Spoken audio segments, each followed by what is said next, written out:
Okay, the only thing I'm thinking about right now is that young man. It's just a tough little nut who's worked his tail off to get back in this position. And our hopes and prayers are that there's nothing seriously wrong, but we won't know until they do all the tests and things like that. So my team is hurting for him right now. We're happy that we sneaked by. We didn't make the plays we like to make down the stretch. You shouldn't foul a three-point shooter. You shouldn't touch somebody on his fingernail. Let him lay it up to get another three-point play. Missed a 1-and-1 in there, so we did a lot of things. But most proud I was of my team is when they came out early in the second half and made those plays, and all of a sudden took a lead, and then we came back and played very well for 4 or 5 minutes and got it back. B-Rob was something, made some big-time threes for us. Garrison, I think, 11 and 11. We need to play better, need to shoot better, need to defend better, need to do all those things. But first part of our season's over with, and now we see what it's like for the ACC, and we've got to continue to improve this week. Roy, is it hard to get your arms around the fact that you tied Dean Smith? Yeah, it's it's a number. It means I've stayed around a long time, probably longer than some people want me to stay at places. But that's what it is. Scott Smith came out and said one thing, and I think he's right. He said Dad would be really happy, and I think he would be. But I've never. Is Jones in here?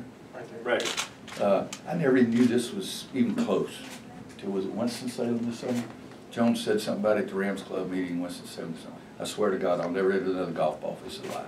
I thought I was 7,000 numbers away from him. I had no idea it was anything like that. So I didn't even know about it until it was May with the Rams Club meeting, because I don't look at those things. I've been very fortunate. I have been able to stay relatively healthy. I've had really good kids who have made me look good for a long time, and I'm very appreciative of them. From Mark Randall and Milt Newton and Kevin Pritchard and Sean Alvarado and all those guys to those guys in the locker room right now. And I'm very appreciative of 32 years of happy times in the locker room, acting silly and doing anything that we wanted to do. But it's a number. I'm very fortunate the teams that I've had have been so good, because I didn't become a head coach until I was 38, and I would have been very satisfied to have stayed and been Coach Smith's assistant until he left, and then Coach Guthrie's assistant until he left, and then Eddie Fogler's assistant until he left. And then I'd have gone with Eddie, except I'd have gone to the golf course, he would have gone to the track.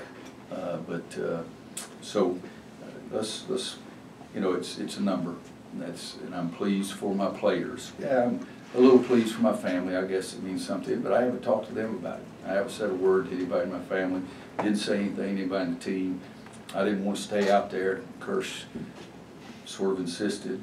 I could have said no if I'd wanted to, and I'd outquicked him getting to the locker room. But I'm sure it means something to my friends, people who have stuck with me, my foxhole buddies, and all that things. And to see Kenny standing back there. And I think the players that I coached as an assistant, I think they're happy too, because those were tough times. Shoot, I was driving film, selling counters, freaking feed my family. So it's, but the Carolina basketball family is the strongest there's ever been, there ever will be, and anybody else can do what they want to do, but I know that ours is the best and the strongest ever. Now, if somebody has another question about the game, I'll talk to you. Can I ask you one more question about that? You say it's just a number, but is it also a tribute to Coach Smith because you learned from him and he helped teach somebody that achieved what you have? I think every game I coach is a tribute to Coach Smith. I mean, I'm not one of those guys that talks about the Lord and where's what would Jesus do? And a lot of times I say, wonder what Coach Smith would do. So most of the time, the greatest advice he ever gave me the night before I left to go to Kansas as a head coach. And I said something to him, and he said, just be yourself. He said, you're good enough. Just be yourself. If you be yourself, you're going to be one of the great coaches.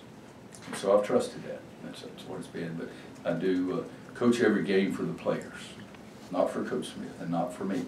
I coach every game for the players and try to do the best I can. Now let's talk about something else. Aside from what they actually bring to the game, what have Anthony and Jeremiah meant as far as their approach in getting back? Some toughness was the biggest thing. I mean, guys, I'm dumbfounded how well that they played with such little practice that they've had. And, you know, it's crazy, the injuries that happen to people. I mean, you know, his other leg. I mean, and the good news is they worked on both legs trying to make both of them stronger. I mean, Jonas Seratian and Doug Howerson, our trainer, nobody's ever worked with kids better than those two guys do. The best I've ever been around. And like I said earlier, I work out Mondays, Wednesdays, Friday morning in the weight room. I know it doesn't look like it, but I do. And I go there at 8 o'clock and they're there at 7:30 all fall. So I saw them all the time. And the work ethic that those kids showed and what they have been able to accomplish with such little practice. And that they're testing them. I mean, guys, they have ways now of testing when you jump how much strength you're getting out of one leg compared to the other leg. They do all that stuff. And it's just been fantastic for what they have done. They being Jonas and Doug, and they being Jeremiah and Anthony. So I've been surprised and elated with what those two kids have been able to do for us. And but again, this gotta say all our prayers and hope things come out okay.